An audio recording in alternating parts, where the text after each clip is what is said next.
We can send bushels of food, we can dig wells, we can build latrines, we can put up schools and health centers, and we can settle people into apartments. But if we don't do something about the strangers, about them feeling like strangers instead of our brothers and sisters, then the whole thing is in vain.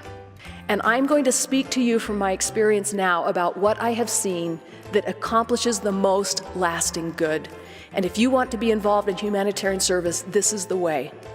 What would it look like if each of us were our own well-stocked humanitarian organization? But instead of giving out tangible goods in foreign locations, we had the richness of dispensing healing and friendship and respect and peaceful dialogue and sincere interest and protective listening of children and birthday remembrances and talking to the stranger. What if that were what your humanitarian organization did? This kind of humanitarian work can be done by anybody, and it can be done at any time. And you don't need warehouses and fundraising and transportation, and you can be perfectly responsive to any need that comes to you wherever you are.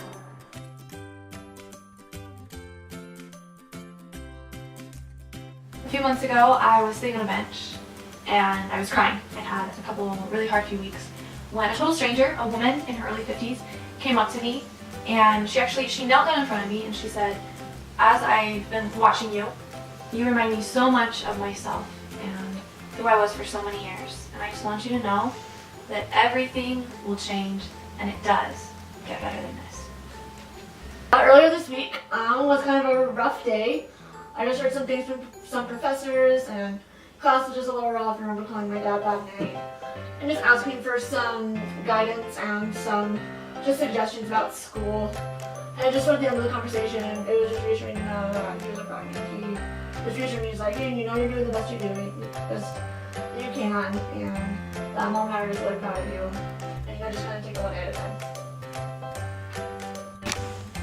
Last summer, after a really hard week, I was really frustrated with my roommate situation and just like where I was in life. I went and saw a movie with my aunt and my sister, and after the movie was over, my aunt was just like, "Just come home with me for the weekend." And I just went to her house, and she just gave me a safe place to get away from what was really bothering me. It was just a really, really great experience for me.